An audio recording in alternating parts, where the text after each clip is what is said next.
अनेक जण चार्ज झालेला मोबाईल पिनपासून वेगळा करतात, पण ॲडॅप्टरचं बटन चालूच असतं. रिमोटनं टीव्ही बंद केला जातो, पण विजेचं मुख्य बटन बंद केलं जात नाही. AC, पंखे याबाबतही बऱ्याचदा असंच असतं. जरी ते उपकरण बंद असलं तरी विजेचं बटन चालू असेल तर थोड्याफार प्रमाणात वीज वाया जातेच आणि त्याचं बिल तुम्हाला भरावंच लागतं.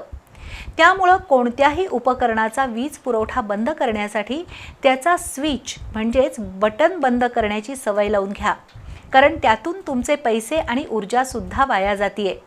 एका किरकोळ वाटणाऱ्या पण महत्त्वाच्या विषयाबद्दल बी न्यूजचं विशेष वृत्त.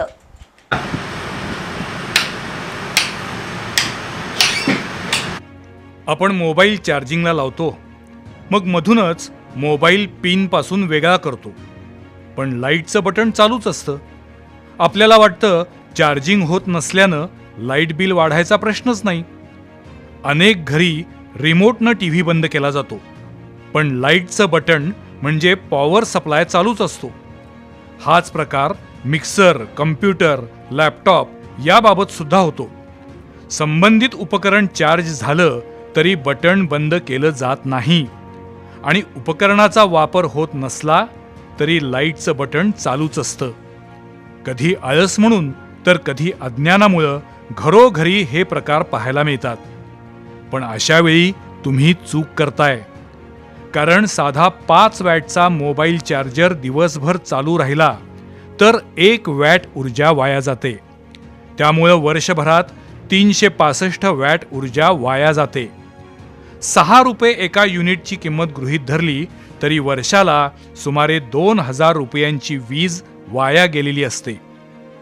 टीव्ही, पंखा, AC बंद आहे, पण पॉवर सप्लाय चालू आहे. स्विचवर लाल इंडिकेटर दिसतोय, पण तरीही त्याकडं दुर्लक्ष केलं जातं आणि त्यातूनच आपण वीज आणि पर्यायानं पैसे वाया घालवत असतो. महाराष्ट्र राज्य विद्युत निर्मिती कंपनी म्हणजे महानिर्मितीनं याबद्दलची माहिती दिली आहे. 1 किलोवॅट विद्युत ऊर्जा वातावरणामध्ये 1 पाऊंड कार्बन डायऑक्साईड उत्सर्जित करते. त्यामुळं केवळ मोबाईलच्या चार्जरमधून लाखो किलोवॅट ऊर्जा जगभर वाया जातीये आणि त्यातून हवेचं एक प्रकारे प्रदूषण होतंय. युरोपियन देशांनी त्यावर उपाय म्हणून 1 वॅट धोरण अवलंबलं आहे, कारण ऊर्जा बचत हीच ऊर्जा निर्मिती सुद्धा असते. त्यामुळे उगीच सरसकट लाईटचं बटन ऑन ठेवण्यात शहाणपणा नाही, उलट नुकसान आहे. कारण थेंबे थेंबे तळे साचे असं आपण जेव्हा म्हणतो, तेव्हा प्रत्येक वॅटद्वारे वीज वाचे हे पण लक्षात ठेवा.